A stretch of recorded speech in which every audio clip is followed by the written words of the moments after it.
우리가 어떤 물질이든 많이 먹으면 죽습니다. 한 10여 년 전에 미국의 그 방송에서, TV 방송에서 물 마시기 대회가 있어서 어떤 아주머님이 7리터를 마시고 죽었어요. 대략 물을 7리터 일시에 마시면 2명 중에 1명이 사망합니다. 커피를 100잔 정도를 2명이 100잔씩 마시면 1명은 사망하게 됩니다. 그렇지만 커피를 100명이 나눠 마시면 아무 일도 안 일어나는 거죠. 그래서 어떤 그 LNT 모델이라는 것은 우리가 화살을 쏴서 이 관역을 맞추듯이 이런 순전히 물리적인 현상, 방사선이 이온 전리를 만드느냐 못 만드느냐, 여기에서는 LNT 모델이 맞습니다. 그렇지만 세포 단계가 되면은 복구 메커니즘이 있기 때문에 설령 몇 개가 맞았다 하더라도 복구가 되기 때문에 그 생물의 반응은 이런 리니어 선형이 아니고 이런 그 S자 형태로 나타나게 됩니다. 이 S자 형태로 석정 나타나는데 미생물학자들 또 환경주의자들은 그냥 계속해서 LNT를 무식하게 고집을 하고 있는 것입니다. 세포의 복구 기능이라는 게 그렇지 않게 한다는 걸 알아야 되는데, 우리가 방사선 피폭은 이제 두 가지가 있는데 아주 대량 피폭이 되거나 소량 저설량 피폭이 있는데, 고설량 피폭은 원자폭탄이 터지는 데 있거나 병원에서 암 치료하다가 잘못되거나 원자력 발전소가 사고 났을 때 원자로에서 방사능이 나오는 경우, 이 경우를 제외하고 일반 사람들은 전혀 방사능에 고설량에 노출된 가능성은 실제로 없습니다. 사실 대부분의 국민은 방사선을 모르고 살아도 되는데 지금 이제 그렇게 어려운 상황이죠. 그래서 이런 사고 경우 외에는 아무리 방사선이 맞고 싶어도 맞을 길이 없는 겁니다. 여태까지 이제 원자폭탄 사망자가 중에 방사선으로 30만 명 중에 사망한 사람은 한 2만 명 정도, 히로시마 나가사키에 있었고, 이제 원자폭탄의 생존자들 중에 방사선으로 암에 걸린 사람들이 방사선 외에 이제 그 일반적으로 암에 걸리는데 방사선으로 추가 암에 걸린 사람이 한 2,000명 정도, 이 데이터는 확실합니다. 이게 가장 중요한 원폭 생존자 데이터입니다. 이 데이터가 1945년도 이후 약 50년 동안 얻어졌기 때문에 2000년도가 되어서야 비로소 우리는 방사선에 대해서 정확히 이제 알게 된 거죠. 이 체르노빌 사고에서는 뭐 28명이 그 복구자들이 죽었고, 그다음에 갑상선 암 사망자는 15년, 20년 뒤에 15명. 이 정도가 이 그 고설량 지구상에서 피폭 사고의 중요한 사건들의 대부분입니다. 체르노빌 사고를 보시면 복구 작업자가 이제 긴급하게 100명이 1000명이 동원됐고, 이들이 빨리 그 작업을 하지 않으면 더 많은 방사능이 나와서 피해가 더 커지기 때문에 거의 유서 써놓고 들어간 분들인데, 그중에 약 134명이 2000mSv 이상 노출이 됐어요. 그 중에서 이제 3000mSv 받은 사람 55명 중에 1명이 사망했고, 5000mSv 평균 받은 21명 중에 7명이 사망하고, 8000mSv 받은 21명 중에 20명이 사망해서 이게 명확하게 S자 커브를 이렇게 보여주고 있습니다.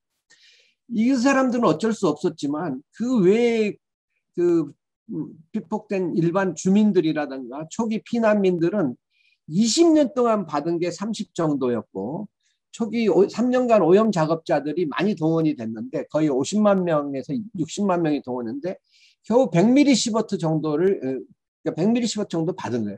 이들에게는 어떤 피해가 거의 나타나지 않습니다. 오염 지역에 거주하는 오염 지역이라면 연평균 1mSv 이상이 되는 지역인데 600만 명은 20년 동안 9mm 정도 받게 됩니다. 그 다음에 그 소련 사람 전체 약 1억 명은 1.3mSv. 그러니까 1년에 2.4를 받는데 20년 동안 체르노빌 사고를 의해서 1.3이 추가된 거죠. 더 이제 유럽은 5억 명의 유럽인 중에서 20년 동안 누적된 게 0.3입니다. 이 유럽인들 전부 다 자연에서 2.3을 받는데 0.3이 추가됐기 때문에 이건 완전히 무시할 수 있는 양이었죠. 이분이 이제 그 UCLA의 골수이식 전문가인데 체르노빌에 건너가서 이분들을 치료를 해준 분입니다. 고이아니아 사고가 있었는데 이건 넘어가겠습니다. 원자폭탄에 의해서 많은 사람들이 사망을 했고 생존자가 총 한 30만 명 중인데 방사선 그중에 이제 선량 계산이 가능한 사람 중에 방사선으로 죽은 사람 숫자가 약 600명입니다. 그중에 전체 암 사망자는 18,000명인데 방사선에 의한 추가 암은 600명 정도로 이제 예상이 되고 그걸 28만 명으로 확대하면은 약 2,000명 정도가 원폭 피해자 중에 암에 걸렸다고 볼 수 있습니다. 이런 화상들은 1000mSv 이상을 받아야 나타나는 거고 총 사망자 중에 15%가 1000mSv를 받은 겁니다. 그때 이제 임산부들도 피폭이 됐는데 되게 100mSv, 그러니까 만약에 피폭을 100mSv 이상 받게 되면은 여기 보시면 이게 이제 소아암이 발생하지 않을 확률이 정상인은 97%, 99.7%인데 이게 방사선이 늘어나면 조금씩 줄어들죠. 그래서 약 100mSv 이상이 돼야 이런 일이 나고 기형아 경우에는 마찬가지로 100mSv 이상이 돼야 됩니다. 근데 우리가 CT를 한번 찍으면 10mSv 받기 때문에 CT 한번 찍는 것은 크게 이제 물론 그것도 안 찍기를 권하지만 필요하면은 찍어도 이상은 없습니다. 근데 만일 어린애가 뱃속에 있는데 이 초기에 방사선을 많이 받는다. 그러면 사망을 합니다. 근데 중간 단계에 기관이 형성되는 시기에 이게 8일부터 8주 사이에 받으면 선천적 기형이 발생하기도 하고 그리고 그 이후에 받게 되면은 이제 정신 발달 지체 기형은 아니지만 그런 현상을 나타내게 되는 게 이제 데이터들이 알려져 있고요. 그래서 이게 이 저설량 100mSv 이하에서는 선형이냐 아니면 비선형이냐 뭐 여러 가지 이론들이 존재합니다. 이 구역에서. 그래서 크게 세 가지로 발단치 모델은 이렇게 딱 끊어버리는 거고 그다음에 선형 비발단치 모델은 이렇게 선형으로 연결하는데 이걸 지금 초파리 실험 결과인데 이걸 이제 환경단체들이 주로 이야기하는 겁니다.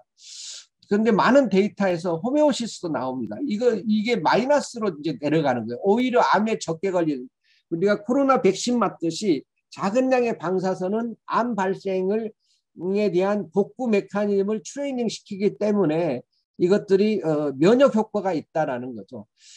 그런 데이터들도 꽤 많이 있습니다만은 100mSv 밑에의 모든 데이터는 신뢰성이 부족합니다. 그래서 이 밑에 데이터는 있다는 말도 없다는 말도 또 호메오시스도 공식적으로는 왜냐하면 이걸 얻으려면 뭐 몇백만 명의 사람을 이만큼 쏘아서 데이터를 얻어야 하기 때문에 그 신뢰 있는 데이터를 얻기는 어렵습니다. 그래서 100mSv 이상이어야 되고 일반인 선량 기준은 이거의 1%를 그냥 잡은 겁니다. 작업자 선량 기준은 1년 최대가 50인데 급성 장애가 일어나는 500mSv를 기준으로 스레시홀드입니다. 이 두 개가 이걸 기준으로 10분의 1을 잡은 거죠. 그래서 오늘날에는 이런 기준치가 통용이 되고 있습니다. 국가별로 보더라도 방사선이 많이 받는 지역이나 적게 받는 지역이나 전 세계 그 모든 사람들은 나이가 7, 80세까지 산다고 했을 때 약 3분의 1이 암에 걸립니다. 약 30%가 암에 걸립니다. 그러면 방사선을 100mSv를 받으면 어떻게 되냐?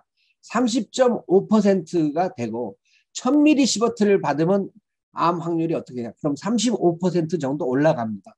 그렇지만 1000mSv 받을 일은 일상생활에 거의 없죠. 100ml를 받을 일도 거의 없습니다. 원자폭탄 사고가 아니 체르노빌 사고에서도 주민들은 30mSv 내지 50mSv 최대 받은 게 20년 동안 받은 걸 더한 것이죠. 그래서 100ml 이하이기 때문에 무시해도 됩니다. 후쿠시마 갑상선 암에 대한 이야기도 나오지만 이것도 유전자 검사를 해보면은 다른 일본 지역하고 똑같고 체르노빌 지역에 실제 존재했던 갑상선 암에 걸린 아이들의 유전자 재배열과는 다른 그 포인트 변이라는 것이기 때문에 후쿠시마에서 갑상선 암 이야기는 거짓말입니다.